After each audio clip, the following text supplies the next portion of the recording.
आजच्या भागामध्ये जीवा आणि नंदिनी वाक करून येतात तेव्हा पार्थ पण तिथे नाश्ता करायला आलेला असतो. तेव्हा पार्थ त्यांना म्हणतो, दोघीसोबत खूप छान दिसताय. जीवा आणि नंदिनी खूप खुश राहण्याचा प्रयत्न करत आहे. जरी आयुष्यात दुःख आलं तरी असं पॉझिटिव्हनेस माणसामध्ये हवाच. इकडे जीवा म्हणत असतो, पार्थ दादा तुला काय झालं? तुझं का लक्ष नाही लागत आहे कशातच? पार्थ म्हणत असतो, अरे असं काही नाही. आणि तो मनातच बोलतो आणि म्हणतो, काय ही देवाची लीला. जिला आई हवंसं वाटतं तिला देव आई होऊ देत नाही. आणि जिला स्वतः नैसर्गिकरित्या आई बनवलंय तिला ती योग्य वेळ वाटत नाहीये. काही लीला आहे ना खरंच. नंतर मानिनी तिथे येते आणि जीवाच्या खांद्यावर हात ठेवते आणि म्हणते, वा कलिंगड ज्यूस, ते पण सगळ्यांसाठी. आणि नंतर पार्थला म्हणते, अरे बाबा तुला काय झालंय? आणि ती जीवाकडे बघते आणि म्हणते, याचं काय बिनसलंय आता? नंदिनी खूप हसायला लागते, कारण मानिनी आई म्हणून खूप छान समजून घेते मुलांना. नंतर इकडे काव्याचा सीन घेतला आहे.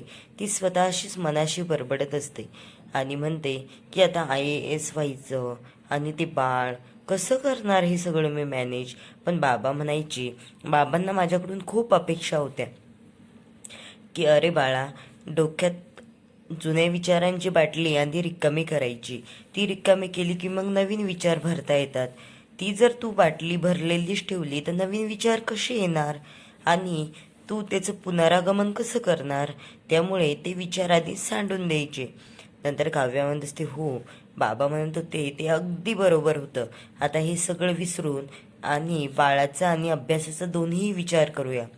पण ती म्हणते, नाही बाबांनी मला सांगितलेलं आहे काव्या तू सर्व करू शकते. त्यांना माझं कलेक्टर होण्याचं स्वप्न बघायचं होतं, ते नेहमीच मला उत्तेजित करत असायचे. नंतर लगेच इकडे रम्या येते आणि असं दाखवते की रम्याला खूप आनंद झाला आहे काव्या प्रेग्नेंट आहे तर, आणि तिला मिठी मारते आणि म्हणते, अगं आईने मला रात्री सांगितलं मी तेव्हाच येणार होते, पण थोडा वेळच झाला ग, पण कॉंग्रॅच्युलेशन. आणि का गं, पण आता तू अभ्यास कसा करणार? बाळाच्या खूप जबाबदाऱ्या घ्याव्या लागतात बरं. ही रम्या तिला समजवण्याऐवजी ना उगाच भडकवते. काव्या तिच्या मिठीत घेते आणि काव्या खूप विचार करत असते या सगळ्या गोष्टींचा. नंतर मानिनी म्हणते, अरे काय रे पार्थ, काय करतोय तू? लगेच इकडे काव्या खाली येताना दाखवली आहे आणि रम्या तिच्या मागेच येते आणि तिला धक्का देते. काव्या पडणार आणि तिला पकडते. लगेच इकडून पार्थ मोठ्याने ओरडतो, काय ग रम्या, माझी बायको पडली असती ना आता, कळत नाही का तुला? मानिनी म्हणते, रम्या तू उगाच केला. रम्या म्हणते, काय रे, तुमच्या बघण्यात काहीतरी दोष झाला. अरे ती पडत होती तर मी तिला पकडलं. आणि नंतर खाली आल्यावर रम्या, काव्या, पार्थ तिथे बसलेले असतात आणि काव्याला काही माहीत नसतं पपई खाल्ल्याने बाळाला वगैरे त्रास होतो. रम्या तिला पपई खायला देते. नंतर इकडे नंदिनी तिच्यासाठी ज्यूस बनवून आणते आणि पार्थ रम्याला खूप ओरडतो आणि म्हणतो, तू उगाच माझ्या बायकोला काही खायला द्यायचं नाही हा. पपई खाल्ल्याने किती त्रास होतो प्रेग्नेंट बाईला. नंदिनी म्हणत असते, जाऊ द्या पार्थ, मी आणलंय ना आता ज्यूस. नंतर ती ज्यूस द्यायला लागते. काव्य म्हणत असते, नको ना ताई, बाद झालं, मला आता जास्त खायला नकोय ग. वसवत्या म्हणतात, खा ग बाई खा, आई होणार आहे ना तू. इकडे नंदिनीला प्रत्येक वेळी वसवत्या टोमणा मारत असतात. काय दोष आहे ते बिचारे नंदिनीचा. नंतर नंदिनीच्या आईबाबांना ती बातमी कळते आणि ते तिला जवळ घेतात आणि म्हणतात, अभिनंदन बाळा, खूप छान गोड बातमी दिली. आणि मानिनी म्हणते, अगं बाई तिकडेच भेटणार आहे का आईबाबांना, इकडे घेऊन ये ना बसायला. नंतर ते येतात आणि नंदिनी पण तिच्या बाबांच्या गळ्यात पडते. नंतर पार्थला नंदिनीचे बाबा म्हणतात, अरे वा पार्थ, पाया नाही पडायचं सासऱ्यांच्या, असं गळाभेट घ्यायची. नंतर जीवा पण तिथे येतो. बिचाऱ्या जीवाचा खूप अपमान झालाय. तो पाया पडतो आणि तिचे बाबा त्याला पाया पण पडू देतात. नंतर जीवा म्हणत असतो, बाबा कसे आहात? तो काही उत्तरच देत नाही आणि पार्थशीच बोलत असतो. लगेच जीवाला हे कळतं आणि तो मागे जातो. हे वसुआत्या आणि रम्याच्या लगेच लक्षात येतं की जीवाला याबद्दल गिल्टी फील झालंय. इकडे काव्याची आई म्हणत असते, अरे बाळा काव्या, आता कसलेही विचार करू नको, फक्त बाळाचा विचार कर, खूप छान होणार आहे आणि पॉझिटिव्ह राहा. इकडे त्या दोघांनी काव्यासाठी आंबे घेऊन आलेले आहेत. काव्य म्हणते, वा बाबा, आंबे आणलेत तुम्ही? तिचे बाबा म्हणतात, अगं तू एवढ्या कडक उन्हाळ्यामध्ये एवढी गोड बातमी दिली आणि त्यासाठी आमरस नको का, थंडगार, सगळ्यांना थंडावा द्यायला. नंतर रम्या खुश होते, कारण जीवाचा अपमान झालेला असतो आणि त्या सगळ्या आता जीवाला चिडवणार आहे यावरून.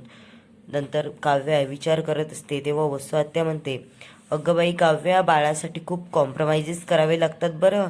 काही खाऊ नाही लागत, पथ्य पाणी पाळावं लागतं. नंदिनी तू खाऊ शकते, तुला काय. लगेच नंदिनी हे पण पॉझिटिव्हिटीने घेते आणि म्हणते, हो वसू आत्या, माझं काय सांगा बरं, नेहमीच असंच बोलत असता. हे सगळं तिच्या आईबाबांना पण खटकतं की वसू आत्या आमच्या मुलीला उगाच टोमणे मारत आहे. नंदिनी म्हणते, मी खाणारच ना, मी खूप आंबे खाणार वसू आत्या, आणि तुमची जर इच्छा असेल ना, तुम्हाला एकही आंबा देणार नाही.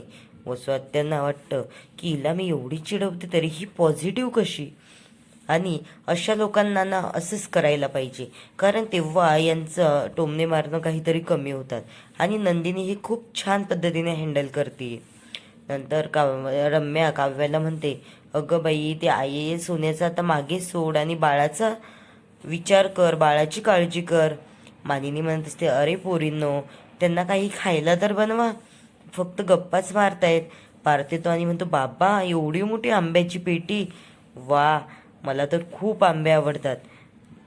जीवाला काही बोलतच नसतो नंदिनीचे वडील, आणि फक्त पार्थचंच कौतुक सुरू आहे. पार्थ एक आंबा घेतो आणि चाखून बघतो आणि म्हणतो, वा, किती छान आहे. नंतर नंदिनीला काव्याला खायला देतो. काव्याला म्हणतो, काव्या, खाऊन तर बघा. काव्या बाहेर दुरूनच त्याचा सुगंध किती, आणि म्हणते, वाव, किती छान आंबा आहे. नंतर पार्थ मानिनीकडे जातो आणि रम्या त्याला म्हणत असते, अरे पार्थ, एवढा काय ते आंब्यांचं घेऊन बसलाय, डायरेक्ट खा ना. याला त्याला दाखवतो.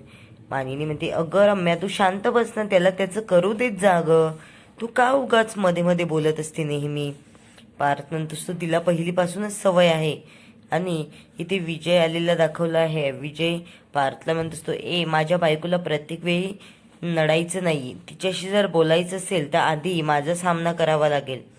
आता प्रत्येक वेळी ते रम्याची बाजू घ्यायला विजय आलेला दाखवला आहे. नंतर पार्थ आणि रम्या आणि वसवात त्या रूममध्ये निघून जातात. त्या म्हणत असतात की चला आता झालंय गप्पा मारून. मानिनी म्हणत असते, बरं झालं गेल्या ह्या. नंतर ते परत आलेले दाखवले आहे.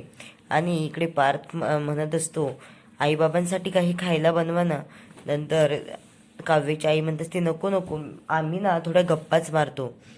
आणि नंदिनी आणि तिची आई तिच्या रूममध्ये जातात.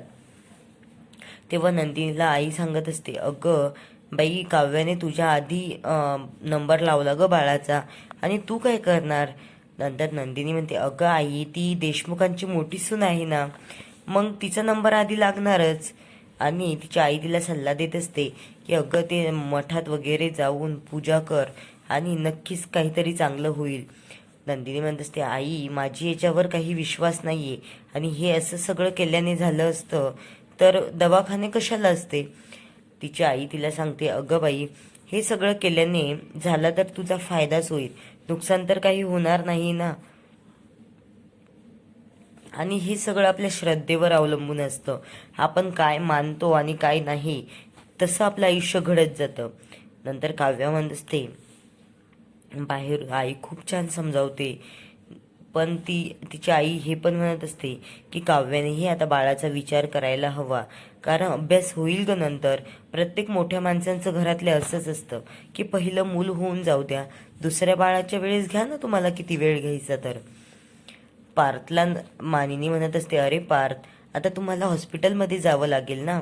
पहिल्या वेळेसचं युरिन चेकअप आलं, फॅमिली चेकअप आलं, रिपोर्ट येतात त्याचे, नंतर सोनोग्राफी आली, आणि त्यानिमित्ताने काव्याचा डॉक्टरही फिक्स होईल.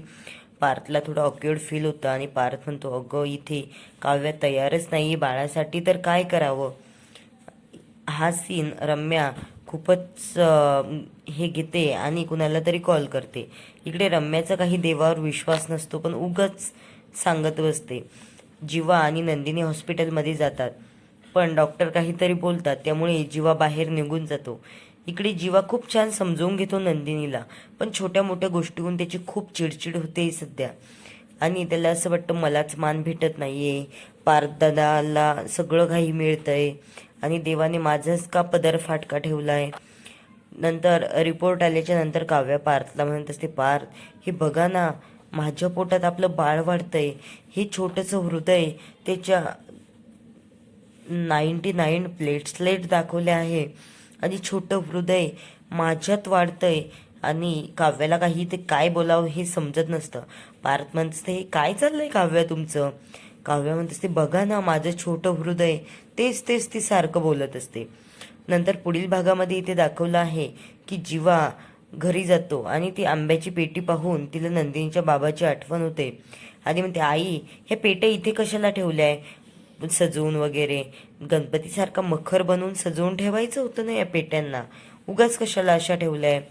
आणि कागा आई मला एक विचारायचं होतं, मी बाबा होऊ शकत नाही म्हणून मला मानच देणार नाही का कुणी.